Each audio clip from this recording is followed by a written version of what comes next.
Ano ba paayos mo? Yung ano, hindi na po kasi siya nag-charge eh. Anong unit to? Ano, Infinix 50. Ah, papalitan to, sir. Magkano po? Tayo mo na lang? Oo. Sige, sige. So ayan mga idol, i-check po natin. Ang model po pala nito ay Infinix Hot 50 Pro. So Curved LCD po ito mga idol. At hindi po nagcha-charge. So malaman po natin mamaya kung ano po ang nangyari kung bakit hindi na ito nagcha-charge. So nakita ko, wala naman pong bale ang saksakan. Kaya tanggalin natin itong likod mga idol. Gamit lang po tayo ng pantastas. Hindi ko na po nirehit dahil plastic ito. Pwedeng magkulubot. So ayan, angat natin at naangat na nga po natin mga idol. At first time pa po itong mabuksan. At ayan, so plastic lang ito at hindi po ito delikado kapag binuksan nyo. Huwag nyo lang pong initan at tanggalin natin lahat ng screw. At maraming salamat po sa inyong tiwala sa Jolphon TV. Sa mga gusto magpaayos, pwede Lalamove, Grab, LBC, GNT, or any courier via deliver. At kung malalapit naman, pwede po walk-in, makuha kagad kagaya dito. At ayan, i-check natin kung ano po ang nangyari. Tanggalin natin itong fingerprint at antenna at iangat natin itong pinaka-charging board. Napakalit lang po ng charging board. At ito po pala ang nangyari. Pansinin nyo po, pag angat ko pa lang nitong guma, ayan yung nakaharang sa charging board or charging pin, ayan, nangalawang po pala. Ang sabi po pala ni sir, nag-swimming sila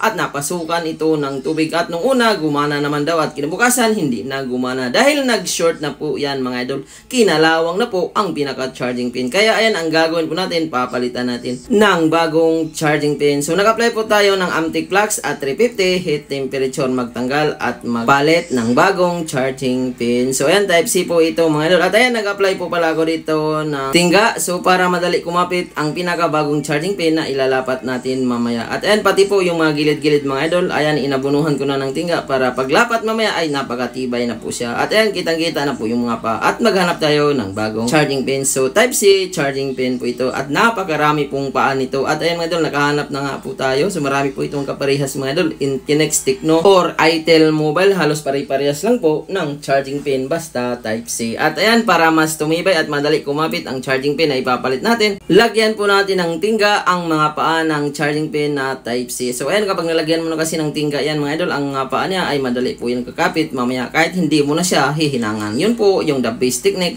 para mas tumagal ang charging pin na ipapalit mo. At ayan, after natin nalagyan ng tingga, ayan, mag-apply ulit tayo ng Amtech Flux at 350 heat temperature. At ayan, binawasan ko pala at napasubra po ang paglagay ko ng Amtech Flux. So ayan, ininitan ko muna ang pinaka-charging pin at ayan, kapag lumambot na yan, pwede natin ilapat itong bagong charging pin. At ayan mga idol, so kakapit na po yan diretso mga idol. At ang kagandahan yan, dahil may tingga na rin po ang mga gilid-gilid, kakapit na talaga yan, hindi na yan basta-basta matatanggal. At ayan, kapag lumambot na mga idol, saka natin ididiin.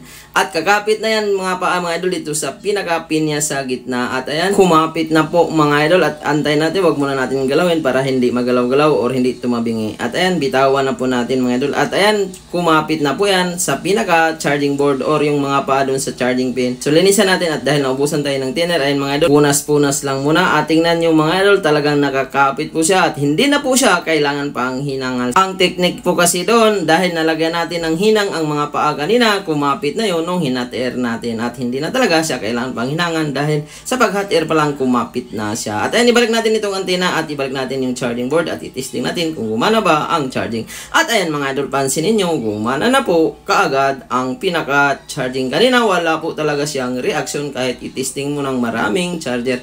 At ayan, so ganun lang po kasimple mga idol. So best tricks lang po ang ginawa natin at dahil inantay ito mga idol, wala pa pong 10 minutes na ayos na po ito. So ayan, balik natin lahat ng screw at ayan, nag 2% kagad. So ibig sabihin na hinang po lahat or nakakapit lahat ng paa at ang bilis na po niyang mag-charge. Kasi kung positive at negative lang din po ang nakakabit dyan mga idol, ay mabagal po yan mag-charge. So dito pa lang, hindi pa tayo tapos naglagay ng mga screw, ay nag 2%. So ibig sabihin fast charging na siya. At ayan, nag-apply ako ng double-sided tape sa pinakatakip. At ayan, nag 3% na nga siya mga idol. Ang bilis po niya. At i-open na po natin at tingnan natin kung naka-charge ba na, naka-open or naka-mino siya mga idol. So antayin lang po natin ilang seconds lang. At kapag nag-charge na naka-on yan, ibig sabihin normal na po yan. So ayan, nakita po natin mga idol na talagang lumabas po talaga ang pinaka-fast charging niya sa taas. At ayan mga idol, hindi na po siya maluwag at talagang masikip na po siya. At ayan, ulit-ulitin natin at makita natin ang fast charging dito sa screen. Ayan, solved na po kagad at naiuwi agad dito ni sir. At ayan, ibalik na po natin sa may-ari. Okay na sir.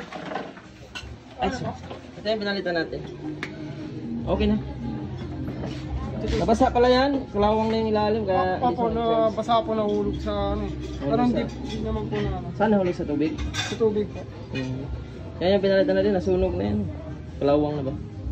Yung charger ko po. Ay, oo. Normal na. Fast charging na rin siya. Mabilis na.